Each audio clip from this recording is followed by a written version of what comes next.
A company hired a remote worker who turned out to be a North Korean spy. Yeah, this is a thing that happened.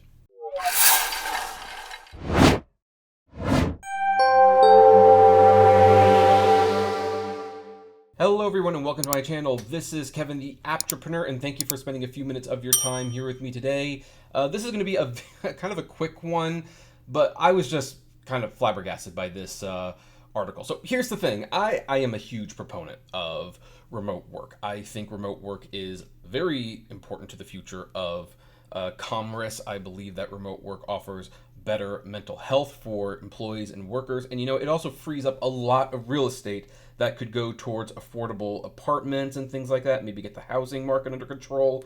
I think remote work is good, and that's why I speak so against companies like Chase and Amazon who really want to try to put that genie back in the bottle. But here's the thing. If you are going to do remote work, you might want to at least vet your employees a little better, because this company hired a remote worker who turned out to be a North Korean spy of some sort, and he tried to hold the company for ransom. And this is just a crazy story. So this is from Insider. The story was written by Joshua Nelkin Zitzer.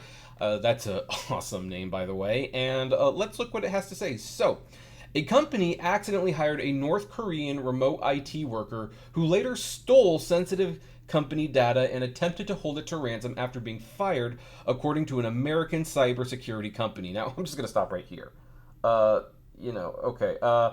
Okay, but maybe I should read this again, because it's like I thought for a second that maybe the company was the cybersecurity company. That would have been like a true twist of irony, but let's continue. The FBI has previously said there are thousands of North Korean IT workers posing as non-North Koreans to get remote jobs in the US to funnel money back to the North Korean state. But this extortion strategy seems to mark a shift in their tactics.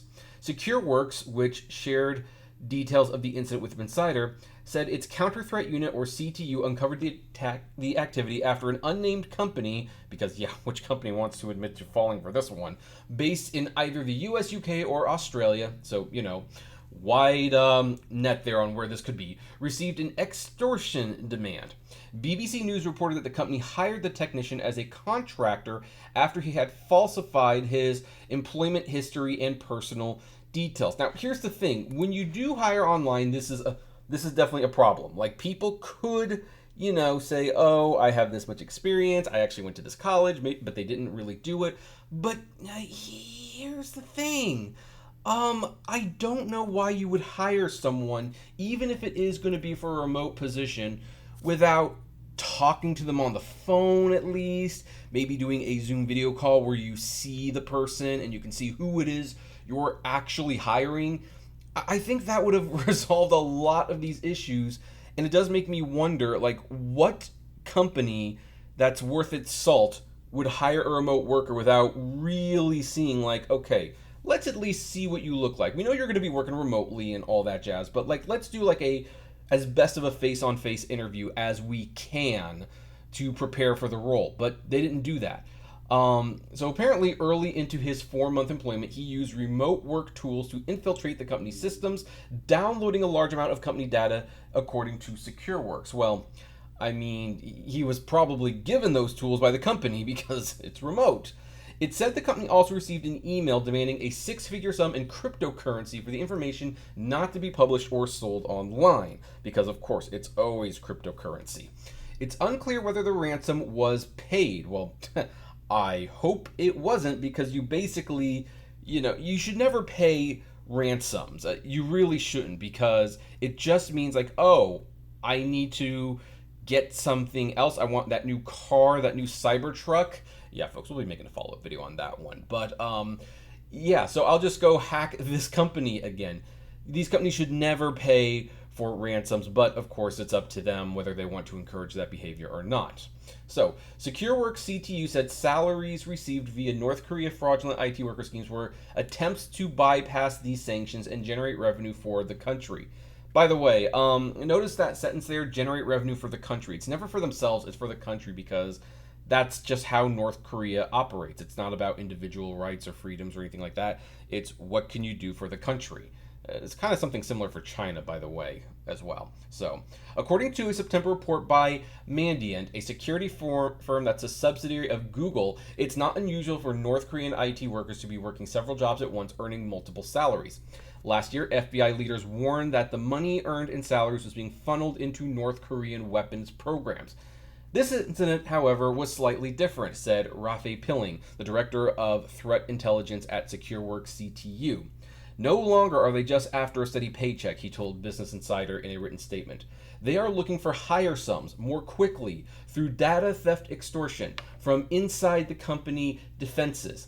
Pilling advised organizations to remain vigilant about individuals trying to gain employment under pretenses. Again, where is the screening? I am totally for remote working, but at least use Zoom or Microsoft Teams to do a video call. See who it is you're doing. Oh, by the way, I'm making this rant in the very next sentence right here. He said they should seek to run identity checks and do in-person or video interviews, as well as be wary of suspicious requests, such as attempts to reroute corporate IT equipment sent to the contractor's purported home address. Yeah, derp, you think? You think that's what you should be doing? Whatever. Last month, Charles Carmichael, the chief technology officer of Mandiant, said in a LinkedIn post that North Korea IT workers were increasingly infiltrating the U.S. company, with dozens of Fortune 100 organizations having been targeted. Okay, they've been targeted. Please tell me these Fortune 100 organizations, the companies that make the money and control the world, basically have not fallen for this scam.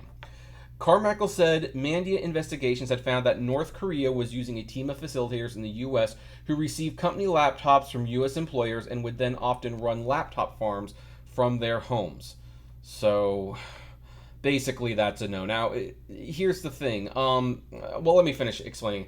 As he explains as this, he said that the facilitators sometimes deployed remote monitoring and management software on the laptops, allowing North Korean IT workers to connect to the system remotely. Now, some of you might be going like, well, why would an American employee do that? It's like, well, because they get paid the money, and then they'll give this North Korean person who will access this remotely, just a little bit less of that paycheck, and it's basically free money for them. Now, in that case, that is a little bit more understandable how there could be some fraud there. But under those circumstances, once caught, the person who's allowing the North Koreans to hack into his laptop and do his job for him and pay them like a smaller fee than what he's getting paid, they would probably get arrested for that.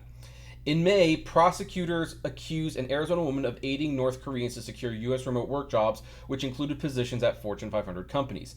Prosecutors said in an April indictment that the workers used IP addresses to make it appear that they were working from her house and within the U.S. A Ukrainian man was also accused of operating laptop farms for North Korean workers. On a side note for that one, considering that North Korea is sending troops to Ukraine to help Russia tear down their country, I would be doing some serious soul searching if I was indeed doing that. So, Jake Moore, a global cybersecurity advisor for the cybersecurity software firm ESET, said that insider threats are still a major concern for businesses, but especially for organizations that are targeted with nation-state threats. He told Business Insider that thorough vetting and background checks were often the only fallback to prevent rogue access to sensitive company data. He added that these processes, could be time-consuming, but were ultimately worthwhile.